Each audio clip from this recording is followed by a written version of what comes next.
I want to talk to you this morning on how to hurt without hurting others. How can you be in pain without bringing pain to others? It's been said, hurt people hurt people.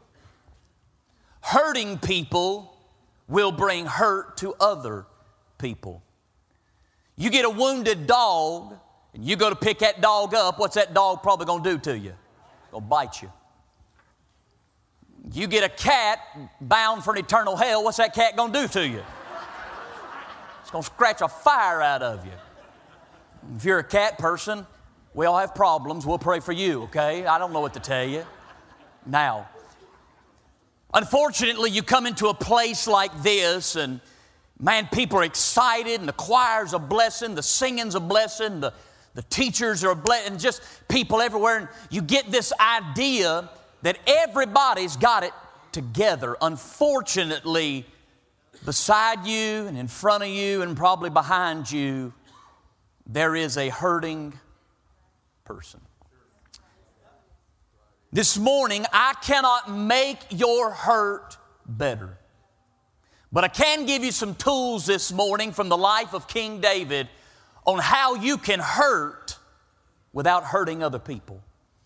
2 Samuel chapter 16, verse number 5, the 16th chapter, the 5th verse.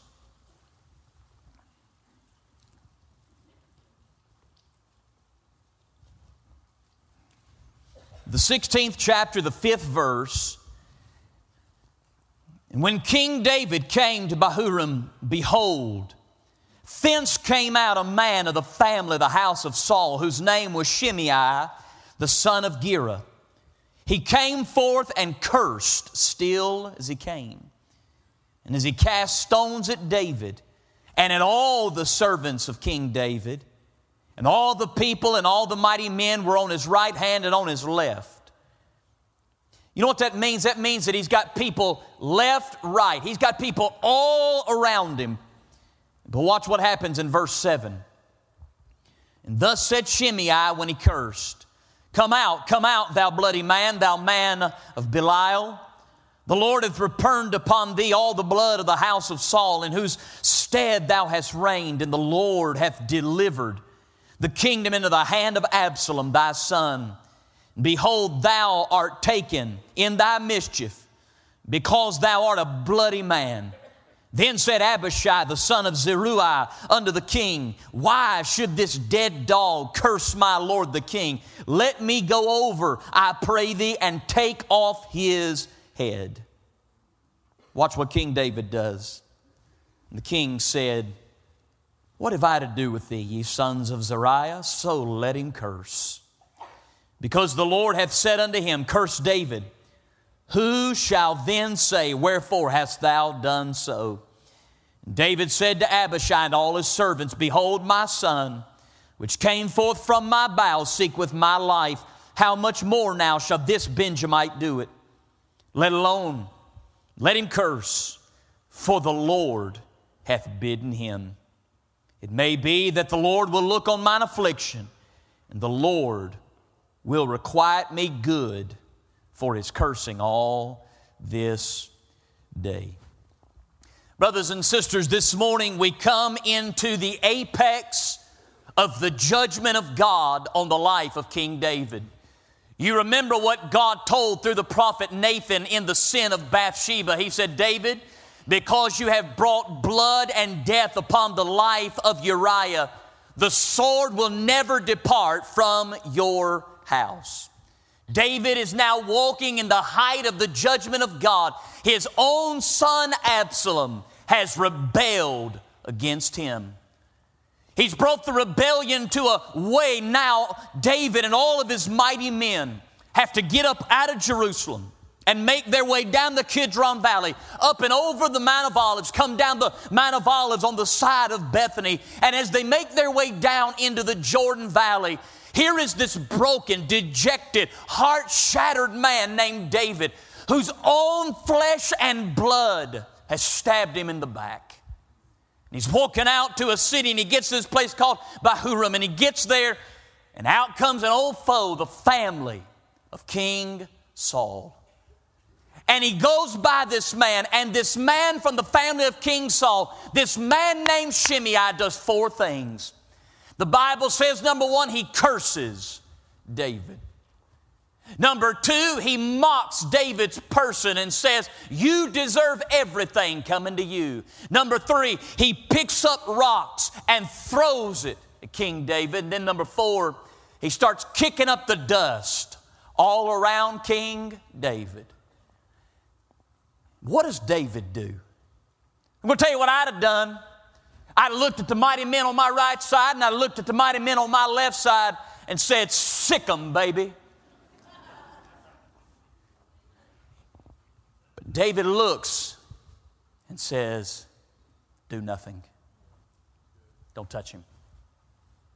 Here is a man trying to hurt a man that's even more hurt, and David has all the power in his hand to bring hurt to him. But what does he do? This hurting man hurts without hurting other people. All across our lives, we deal with hurt and brokenness day after day. Families that go through brokenness, and what do? They don't suffer in silence, but they have those passive-aggressive moments where they take out their sorrow and their brokenness on other people. People that are alcoholics, people that are drug addicts, people that are addicted to all types of things, down deep in the inside of their soul, they're broken and shattered. And what do? They end up through their own addiction bringing hurt and harm. Hurting people always hurt other people if they're not careful. Let me give you 3 things about hurting. And I've had about 7 people say to me, I feel like you're preaching right at me. I'm not meaning to, I'm just trying to. Too many times preachers preach on things that nobody cares about. At the end of the day, if you don't go into the presence of God and walk out with healing, have you actually been in the presence of a life-giving God? I'm not here to pump my ego. I got enough people telling me on TikTok where to go. Say amen right there. I ain't worried about that. But if you leave out of this place not knowing that you've been in the presence of a God that can heal the broken heart, what good are we and what have we accomplished? Let me give you 3 truths that I can imagine you gonna eat up like dog food. Number 1, the first thing you got to understand about hurt is a consequence of living in a sin-cursed earth. You know why you and I go through pain? We're in a pain-filled world. You know why you and I go through brokenness? We're in a broken world. Do you know why you and I go through heartbreak? We're in a broken-hearted world. Do you know why you and I deal with division? We live in a divided world. This is the world we live in. What did our Lord say in the Garden of Eden? He says, in the day you sin, you will surely die. Boy, Adam and Eve thought they had gotten out of it that day when their bodies did not drop dead. What they did not realize is the Lord was not talking about sudden death physically. He was talking about a slow dying death. You say, I didn't do anything to deserve what I went through. Indirectly or directly, you may not, but you and I live in a broken, sorrow-filled world. There are not a single one of us that have a perfect life, not a single one of us that have a perfect existence. And if you are perfect, you better live in a bubble, baby, because ain't nobody else around you going to be perfect. Hurt is a consequence of living in a sin-cursed world. Number 2, the second thing that you need to understand is although we live in a sin-cursed world and I can't help the fact that I get hurt, I can make a choice not to hurt other people. Hurting people is a choice. How do I know? Well, King David is walking down that pathway of sorrow and dustiness and dryness, and Shimei comes out, and David's got one of two choices. He can tell the men to kill him, or he can keep his mouth closed and keep his heart open and let God deal with what is going on. I do not have a choice what is done to me, but you and I have a choice in what we do to other people. I can't help what my father did to me. You can't help what your mother did to you. You can't control when your wife or husband walked out. You may not be able to fathom when your kids threw the peace sign at you and said, I'm gone. You can't control other people, but you can control you. Boy, we love living in an excuse-filled world. Why did you do that? Well, I'll tell you, if you'd only known what they... No. Hurting other people is a choice. David made the choice that day to give it to God. Hurting other people is a choice. Let me put it to you. I can feel that there's a little tension. And I'm practicing for when I get my farm one day. And they say when you hit roots and rocks, you got to back up and hit it again on that Massey Ferguson. And I'm going to find me a Massey Ferguson tractor, by the way. I've been studying this whole situation. And so I felt a little resistance on that push right there. Let me say it to you in a little bit plainer English. They might smart off at you. That don't mean you got to smart off at them. They may lie about you, but that don't mean you got to lie about them. They may be rude to you, but that doesn't mean you've got to be rude back to them. They may say that you're useless. That doesn't mean that you fabricate and say things to them. They may belittle you. That doesn't mean you belittle them. Your daddy, he abused you when he was drunk. That doesn't mean that you have to go and abuse somebody else just because you do that. Ladies and gentlemen, everything we do in life is a choice. Well, I wouldn't have smarted off at him if such and such. Tyler, you shouldn't have smarted off at him even with such and such, because hurting other people is a choice. The problem is not what's been done to us. The problem with old Tyler is old Tyler. And don't make me come sit in your lap and look at you in the eyeballs and say, you're the problem either. You and I are our own worst enemy. Hurting other people is a choice. You know, the only reason why Shimei lived that day was the choice of David. Number 3, you say, why do people hurt? Well, they don't understand lesson 3. You know what we don't understand? Hurting other people is not a cure. Hurting other people is not going to cure anything. King David could have looked at Shimei in the eyeballs, drawn his own sword out, stuck him in the gut like he was gutting a deer. Shimei could have died dead, and the curse would have stopped right there. But guess what? Absalom's still back in Jerusalem. He could have killed Shimei, but Absalom is still sitting on the throne. You know, you can holler at your own kids, but it ain't going to fix how your daddy hollered at you. You know, you can lie on so-and-so, but it ain't going to change the lies that were told on you. You can treat your spouse like dirt, but it's not going to change what your ex-spouse did. Because hurting others is not going to cure anything. I love Southern people. I've grown up in the South. Southern people have got prescriptions for everything. You know, doing that ain't going to make anything better. Yeah, but it'll make me feel better. Unfortunately, it won't. Well, I'll just tell them off and I'll feel better about the whole thing. No, all you'll do is take a broken heart and break other people's hearts. And at the end of the day, their heart will be broken and your heart will be broken. Luciano Pavarotti was probably the greatest tenor that ever lived in modern history. Pavarotti was one of the greatest singers that the world has produced probably in the last 200 years. Pavarotti began singing, was introduced to singing by his father at a young age. In college, instead of following the path of singing, he followed the path of going down the road of being a teacher. And down that road of being a teacher, he graduated and he went to his daddy. He said, "Daddy," he said, "let me ask you a question.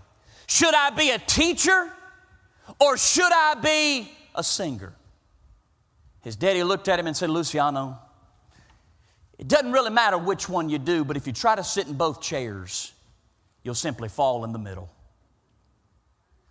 You do realize at the end of the day, you have to make the solid choice that you are going to let God heal you and you're not going to be a curse to other people.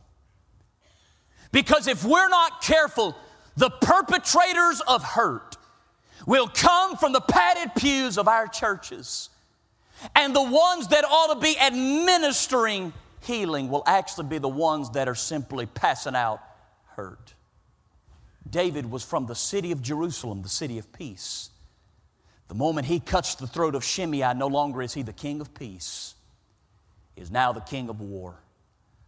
And brothers and sisters, today I wish I could tell you that there was something that would take away the shatteredness in your heart. I wish there was something I could say to the people that we could sit down together and I could give you a tip on something. But at the end of the day, what was done to you was done to you. And it's heartbreaking. It's shattering. It's mind-boggling. I know there are people in this room that are carrying burdens we'll never, ever even understand. There are mothers in this room that have got so many sorrows that nobody will ever understand. There are daddies in this room that are dealing with things that nobody will ever understand. There are people that have walked through the darkest, lowest valleys that nobody will ever understand. But I encourage you right now, if you do not lift your eyes to the hills whence cometh your help and give it to God, you will simply perpetuate the cycle, and a hurt person will only hurt people. How in the world can I hurt, Tyler, without hurting other people? I'm going to look at this passage and give you 4 tips. 4 things of what King David did on how to hurt without hurting other people. Number 1. Now, this is going to be so practical, I don't even think this will make it on the internet. You're going to look at me and you're going to say, what in the world? Just go with me, though, because you're going to find that it's the simple stuff, the ignoring of that gets us in trouble. Number 1, how in the world can you hurt without hurting other people? First and foremost, be careful who you get counsel from.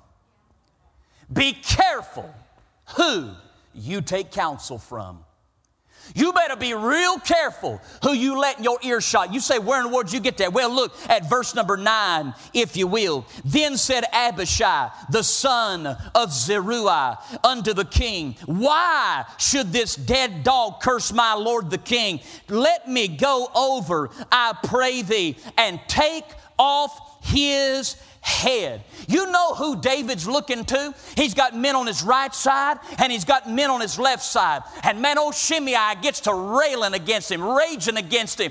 And the first person that stands up and says, kill him dead, king, is a man named Abishai.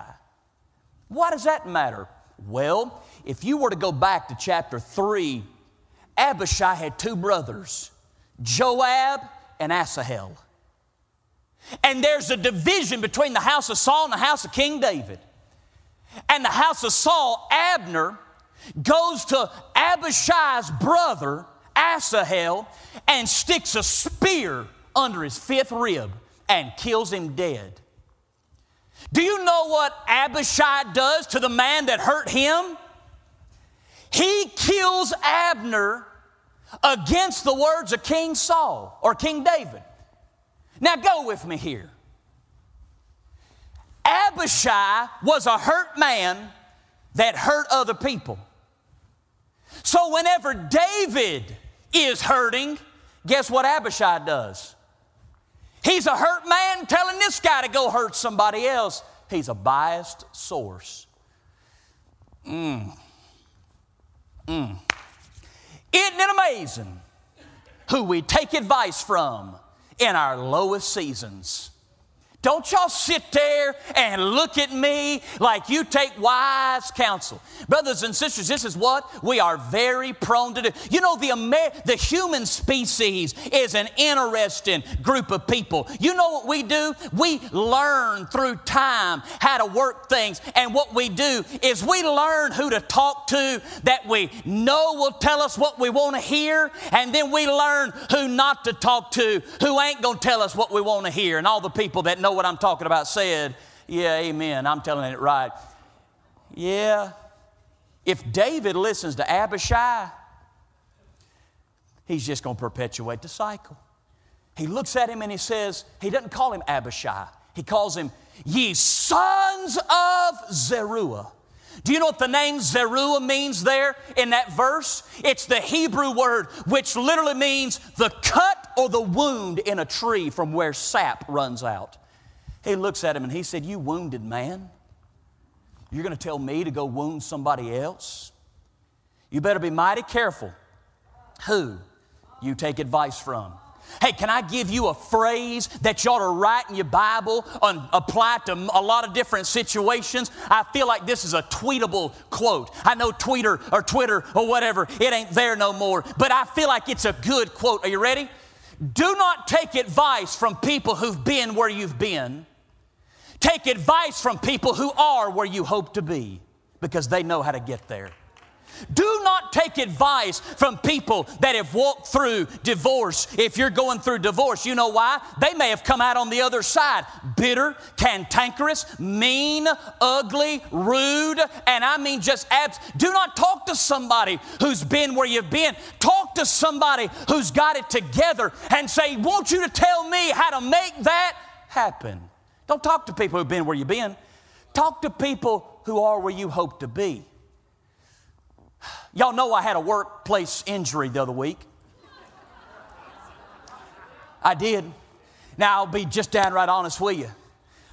I am an absolute Peabody of a wimp when it comes to needles, doctors, stretching, pulling, cutting, operating, or anything related to the sort. I knew if I asked my wife what I ought to do. They've put me on this regimen of medicine, and then they're trying to get me physical therapied up to get me, hopefully, where I don't have to have surgery. And I know if I asked my wife what to do, she'd say, well, you need to do what the doctor said. So guess what? I didn't ask her. No, I didn't. You know who I asked? Troy, because I knew he'd tell me what I wanted to hear. I said, Troy, let me walk you through this process. I said, I'm just, I'm not hurting all the time. Just when I don't turn. If I turn the wrong way, it kind of would jolt me just a little bit. He said, oh, that's an easy fix. Just don't turn that way. Boy, I like that. I like that. I love that line. So you know what I'm going to start doing when I have injuries? I'm not talking to my wife anymore. And my wife still wouldn't know had it not been for Buckeye Drug over there in their texting system. But anyways.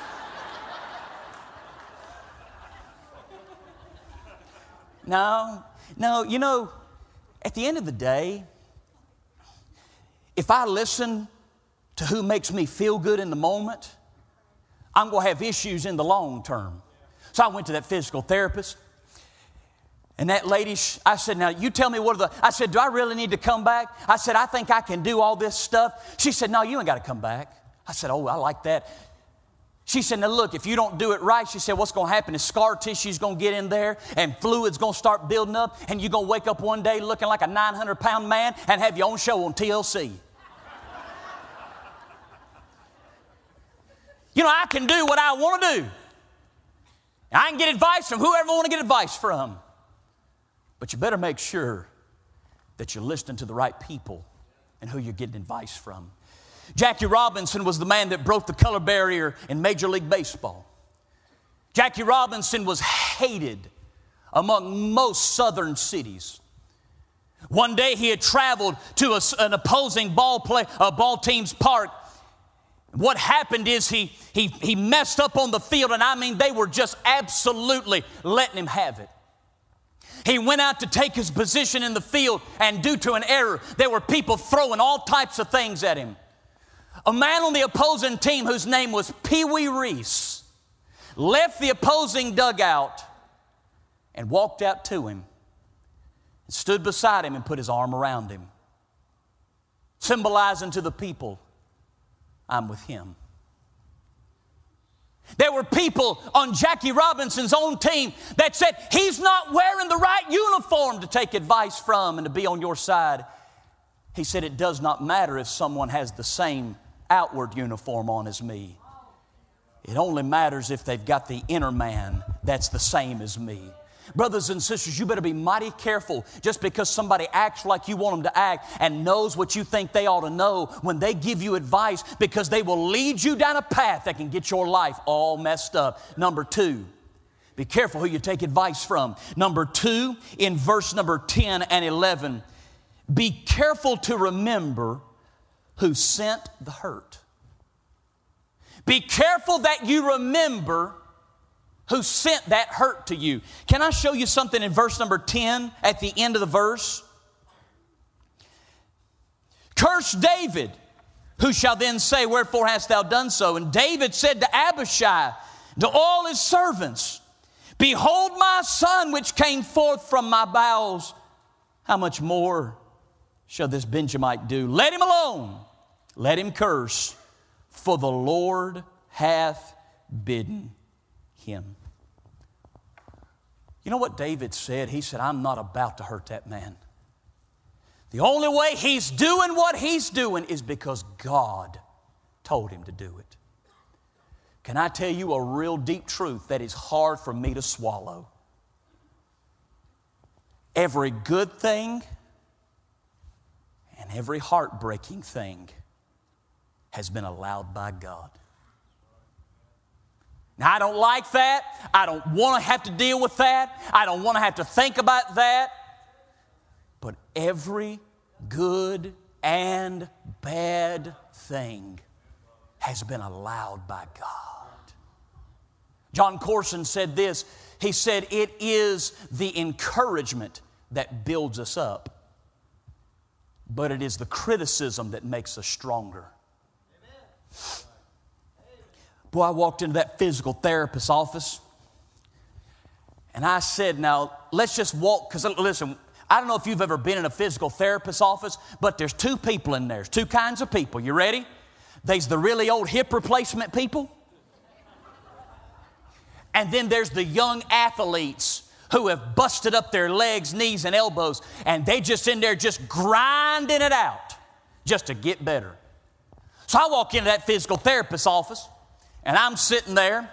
You know, I had to go to TJ Maxx and get the clothes, so I looked the part. I wasn't about to walk in a suit.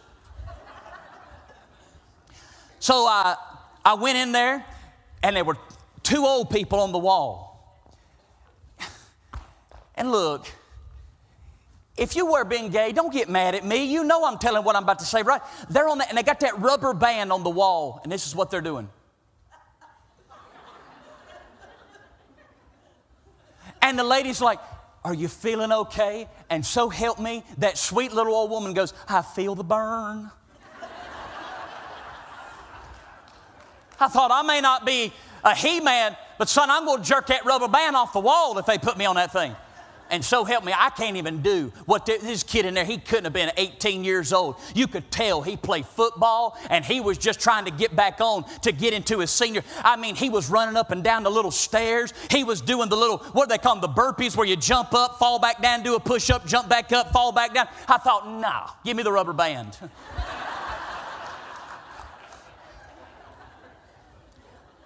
I go in there, and that physical therapist, the kindest lady, she said, come on over here, Mr. Gaulden. And she put me on this table. And she said, now, how did how did you injure yourself? I said, we're not going to talk about that. We're not going to talk. I said, it was a workplace injury is all we need to discuss. She said, okay. She said, now can you lift it up? So I lifted up, and she said, can you push it up? So I'm pushing it back. She said, now I want you to lay down on the table. So I lay down on the table. She said, I want you to lift your leg straight all the way up as far as you can. I got it like a 32-degree angle. I ain't never had them hamstring. She said, your hamstring. And she stuck her finger right in the back of my thigh muscle. And she said, your hamstring is tight. I said, not as loose as it'd be if you get your ring finger out of it. Y'all don't want to go to the doctor with me. It's not a pleasant thing. Am I right, baby love? It ain't a pleasant thing. Beloved children of light, let me tell you what came next. You think I'm lying, don't you? I'm telling you this is exactly what happened. She brought this rope with these rings in that rope. And I thought, I don't know what's coming next, but I sure enough don't like where this is going. Jay Donaldson, she stuck that rope on my foot. She said, don't move. I said, I got a feeling that ain't what I'm about to deal with, not moving. And she got up behind my head. My leg just... Beloved, my entire body was at a right angle before I knew it.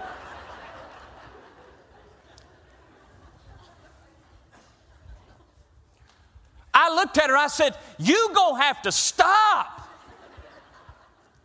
I said, you're going to kill me right here. She said, you've got to do this if you want to get better.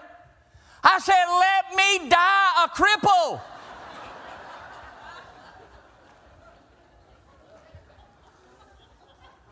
I'll get them good parking spots at church from now on. Let me have them stickers they put on your bumper tag.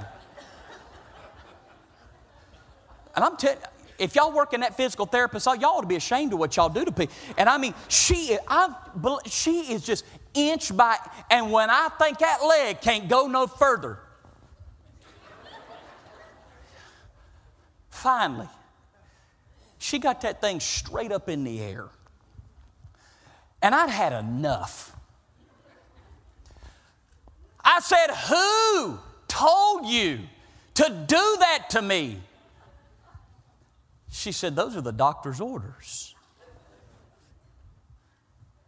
I said, doctor's orders? He ain't in here. And this is what that physical therapist told me with my leg pretzeled around my head. She said, no, he's not in here. But this ain't the first time he's seen this injury. And he knows the only way for it to get better is to keep stretching it. And brothers and sisters, I know you're looking at God and you ain't never seen what you've been through. But this ain't the first time He's dealt with somebody like you. And the only way to get that injury in your heart was to keep stretching. Just to keep pulling. And I said, oh God, I can't take another day of shattered hearts. God, just keep pulling. God, I can't take another night. He said, just keep on pulling. He said, God, I can't take another rejection. God just keeps on pulling. You know why? Because if you want to be hurting without hurting other people, you've got to go through the process. Because the doctor knows the only way to get better is to stretch it a little bit further. David, I'm not touching that man because he has been sent by God. You know, the hardest truth you'll ever walk in is looking at the sorrow and saying, God, I'm not thankful for it, but I'm going to be thankful in it. I'm not thanking you for the death. I can't do it, God. Something in my heart won't let me. But I'm going to say thank you while I'm dealing with the death. God, I'm not going to thank you that child walked away, but I am going to say thankful. say thank you in it, that you just keep stretching me and growing me. I'm going to tell you something, beloved. I can't get off this point. When that woman let go of my leg, listen, I wasn't about to tell her, because if there was a small child anywhere in that thing and he got under my leg when she let go of that rope, it was going to look like a guillotine just a coming down. I fully expected my leg to have a springboard charge. And I mean like the brave chop in the bottom of the knife. I mean just wham! And it just slowly went back down. I looked at her, I said, well, that ain't what I thought was going to happen. She said, you never have the reaction after it's over you thought you were going to. I looked at her and I said, ma'am, I said, you're helping me. Brothers and sisters, I know you think you're going to die through this process. I know you feel like it's all going to be chopped to pieces after it's over. But this ain't the first injury he's ever seen. Let me give you the third one right quickly. I probably won't even go to number 4. Let me give you number 3. Number 3, you need to be careful to remember in your season of hurting the law of sowing and reaping. You need to be very, very careful when you are going through hurt to remember the law of sowing and reaping. Can I show you something in verse number 12? Watch what David says. He says, it may be the Lord will look on my affliction, and the Lord will requite me good for his cursing this day. David said, I'm hoping that by me taking this hurt and not responding in bitterness, not responding in brokenness, not responding in chopping him down, I'm hoping that God will turn this sorrow into good. Flip over to chapter 19 of this book. I want to show you something. Look in chapter 19, and I want you to look at verse 15. The war is over. Absalom is dead. And it's time for David to come back. Watch what it says in verse 15. So the king returned and came to Jordan. And Judah came to Gilgal to go meet the king, to conduct him over Jordan. Verse 16. And Shimei, the son of Gera, a Benjamite, which was of Bahurim, hasted and came down with the men of Judah to meet King David. You ready? The first one to curse him on the way out was the first one to bring him back in.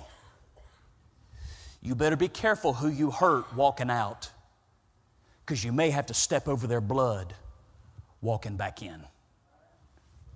Be careful who you chastise going out, because that very well may be the one that helps bring you back in. Do you know what I've learned in my short journey with the Lord thus far? The people the devil tries to get us to hate the most are the ones that God intends to help us the most.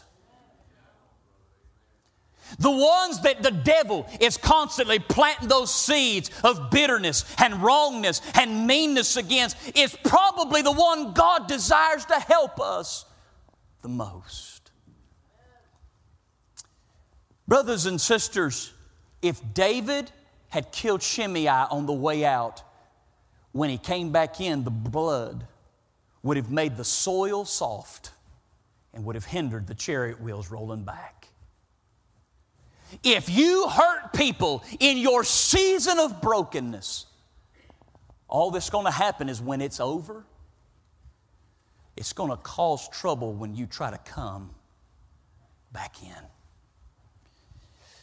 Beloved brothers and sisters, I wish I could tell you right now, the person that wronged you will be the one that apologizes to you. I wish I could tell you that. That may or may not be so. What I'm telling you is this: God has a funny way of bringing things full circle. God has a funny way of turning things on their head. You know, it is so amazing to me how I ended up in this place. It is an absolute wonder to me. Me and Erica we talk about this all the time. Last year when we were going through our hardest season we have ever been through in our lives, guess where I was scheduled to preach? The night I found out my world was going to fall apart. This place. Guess the last place I wanted to be in that season of sorrow? In church. I wanted to be at an Olive Garden, drowning my sorrows in a chicken gnocchi and breadsticks that deep in it. That day I come to church. I come here Tuesday morning. I'd never met Troy. I'd heard of him. I'd never met Dave. Brandon was here at the time. I'd never met these guys. I'd never met Chris. I'd never met any of them. The last place I wanted to be was around God's people. I wanted to be by myself, wanted to be in a room somewhere, just me, myself, and I. And lo and behold, these jacklegs said, "You want to go eat?" No! But guess what I said? Sure. Yeah, I'll go. That day, I went, and it was cool outside, if I remember. I had to go to the Walmart up here, and I had to buy a hoodie. It was so cold. And all they had was a size medium. Well, my arms are long, so I'm walking through here looking like this. And lo and behold, I left my hairspray and my hairbrush at the hotel. I come to the parking lot, put the thing on, it messes my hair up, the sleeves are too short, and my wife's crying back home. You know what I wanted to do? I wanted to get back in my car and turn back around. So no, I come in, knock on the door, come inside. And there's Troy. Troy has got 2 speeds. Really happy or gut you like a deer. Am I right, Troy? We got 2 speeds. Everything's great or everything's falling apart. I wish he had been in that mood like I was that day where everything's falling apart. We could have cried together. Nope, everything's fantastic. Life's wonderful, God's good, family's healthy. I want to look at him. I want to cram that breadstick right down his throat. Then here comes this big, tall man. He says, "I'm David Rhodes." I thought, if you touch me, stuck that hand out there. I got my midget thing on right there. I shook his hand.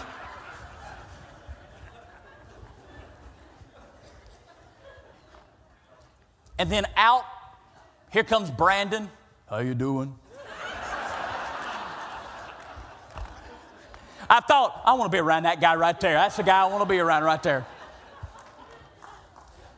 And then here comes this bald-headed bolt of lightning. I thought, of all the places, listen, they all got to talking. I tuned out. I wasn't listening. And I would tune back in about every 3 or 4 minutes, and they'd be talking about something. You know when you're having a really, really bad day and you feel it rise and you are just ready to let somebody have it. I mean, have it. But I didn't. I got back to my hotel room. I cried. Called Erica. We cried on the phone together. That night I came in here and sat right there. People in here, and y'all all just been through sorrow and pain. And all I thought was, just get me through the night.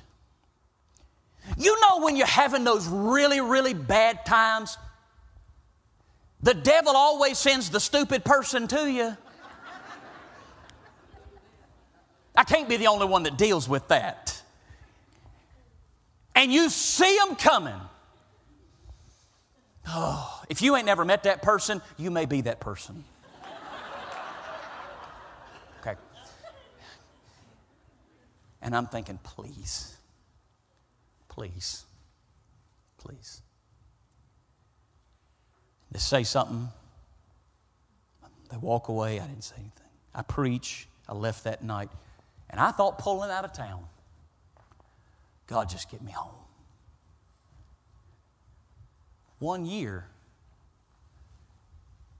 I get a phone call. It's just, Brother Tyler, this is Ray Ferris. I'd like to talk to you about something. I thought, who is Ray Ferris and where's he from? When he said, I'm from Hillcrest in Lebanon. Long story short, I'm shaking hands out in the gym over here. And here comes that stupid person. I thought, oh, Lord. And they walked up to me. They shook my hand. They hugged my neck. And I ain't been here long enough to slap them in the face yet, so I just took it. And they looked at me and they said, that message you preached last year, you'll never know how much I needed it. And in that moment, I was glad that even though I was a hurting person, I did not hurt that person. Hurting people hurt people. And you may be so broken here today, maybe through the power of the Holy Ghost, you throw yourself on an altar and say, great God, help me in my hurting not to hurt others. Let's bow our heads this morning.